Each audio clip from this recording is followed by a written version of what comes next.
Hello, everyone. I'm Joseph Giarraputo, the founder and editorial director of Global Finance, speaking in New York. Today, I'm joined by Mudassir Amray, the CEO of Union Bank, one of Nigeria's longest established banks, coming from Lagos. Union Bank was recently acquired by Titan Trust, an ambitious new Nigerian rival.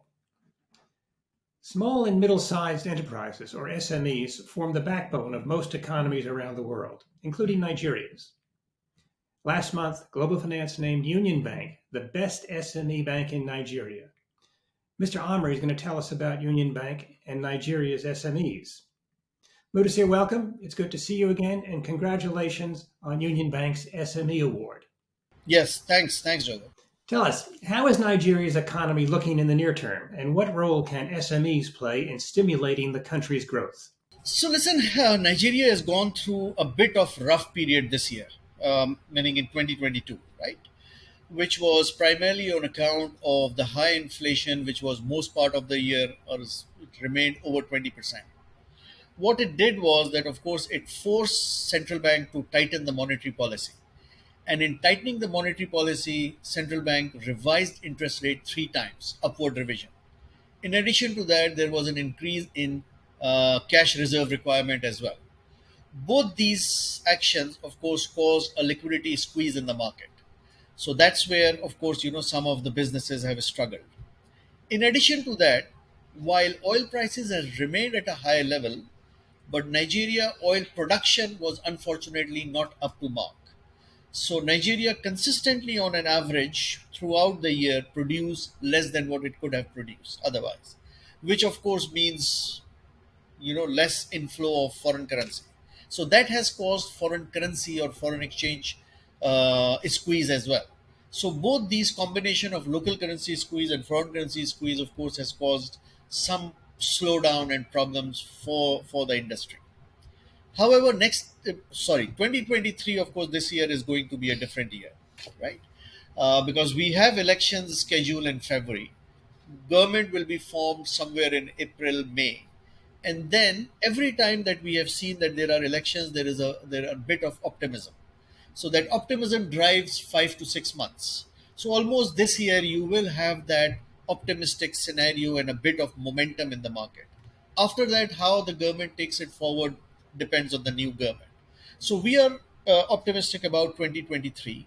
We have ambitious plan for 2023, and SMEs are about 43% of the GDP. So we expect this sector to grow along with that momentum and to benefit from the optimism that we are seeing in 2023.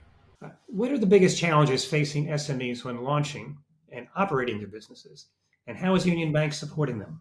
The biggest challenge that we see for SMEs are primarily financing, right? Uh, and this comes on the back of that you are not presentable. So while these some of these businesses are fabulously run and they are quite successful businesses, but this is still an unorganized sector, right? Unorganized in terms of the maintenance of books that they maintain, unorganized in terms of their financials are not properly audited, unorganized because, of course, they lack pure, professional advisors or professional teams because most of them are family run businesses anyway. So I think that is where it lacks. And that's why if you look at it, overall, I think if I remember correctly, the number of SMEs in the market are over 40 million, out of which if you look at number who have access to financing is less than 20%, and that includes everything. You include DFI, commercial bank, microfinance, everything, fintech, all included are less than 8 million SMEs which have access to financing, right, compared to 40 million. So that's a big gap, and that gap persists only because despite of doing good businesses, your disclosure is not good enough, your representation is not good enough, your articulation is not good enough for the lenders to understand the risk. Union Bank has introduced digital solutions for SMEs. How are they working? Our digital solutions are primarily focused on tailor-made solutions, right? So we have very good collection and very good payment platforms. So this basically provides them the platform and the tool whereby they can make payments, timely payments, and also collect. And these platforms automatically give them the reconciliation solution as well. So while I was talking about that these SMEs lacks the professional teams on their part, but at least these platforms help them, right, in terms of reconciliation and some sort of maintenance of books, etc. However, then we have another third very interesting platform, which is called Collab.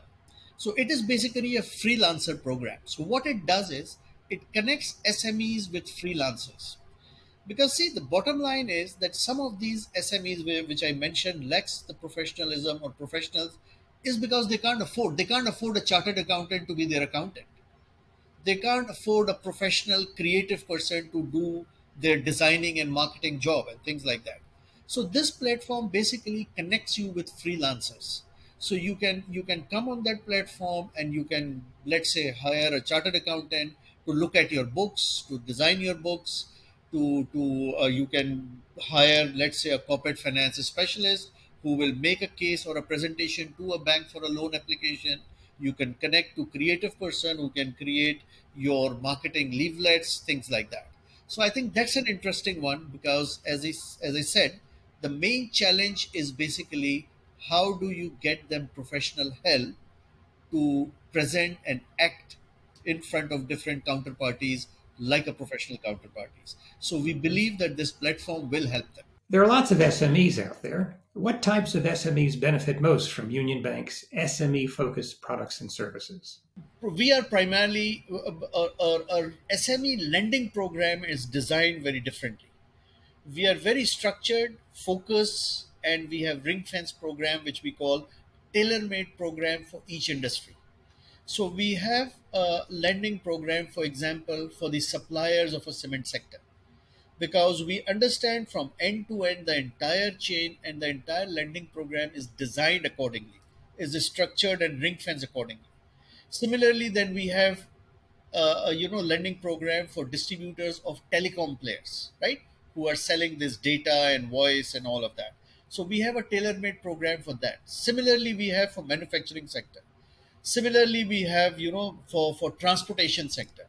So if I combine all of this, which is transportation, cement, telecom, manufacturing, some of the wholesale trade programs, the SME, I would say small retail and wholesale shops that we cover, all of this is not even 50% of the total SMEs. So what we are catering to, or even our target market, I don't know what market share is out of that target market, even that is 50%. But going beyond that, we have to increase our learning curve as well. We have to understand those industries, which is mining, right? What SMEs are playing a role there. How do we mitigate a risk? Agriculture, how do we penetrate into there, how do we mitigate a risk in that particular sector, that we are still learning. But yes, so what kind of SMEs, these sectors which we cover, of course those SMEs benefit from our programs, from our products. But yes, of course, in 2023 we have plans to go beyond, and of course there is work going on between different teams to expand that operation. Now, looking ahead, how will Union Bank support and accelerate the growth of SMEs in Nigeria and Africa? From Nigeria perspective, I mentioned you that the biggest challenge for SMEs is funding, right? Along with funding, I also mentioned to you, I hinted that monetary policy tightening has caused increase in interest rates. So increase in interest rates have gone to an extent that SME today probably you are talking of high 20s, right, in terms of interest rate. We understand, and it is unfortunately because of the overall cost of funds and the structure, that's the risk profile, including the risk profile and all of that, that is where the interest rate comes for an SME today. But we understand this is not sustainable, right? So if you want to expand, you have to lower that cost. How do you lower that cost? You can lower that cost through specialized programs of DFIs. So we are in discussion with a lot of DFIs for targeted funding for SMEs. So what they do is they will provide you at reasonable rate, funding that you can channel through SMEs by whatever programs that we design. So that's one initiative that we are working on. The second is that we want also, we understand that while our corporates are very good in terms of doing cross border, so SMEs are 43% of GDP, but they are only 6% of exports. The reason why, because they don't have access to those markets, they don't understand those markets, their resources are limited. So what we have recently done is that we have done a tie up with one of the largest banks in Africa called Etijari Bank Wafa. So we have done a partnership with them, and the soul of the partnership is that our customers will get access to cross border opportunities, and similarly their customers will have opportunity within Nigeria. So we believe this move will basically pave the way for our SME clients to look at the export opportunities and increase their share of wallet in the export space. Mudassir, this was very interesting. I want to thank you for joining us and wish you a good year. Thank you, and happy New Year to you too.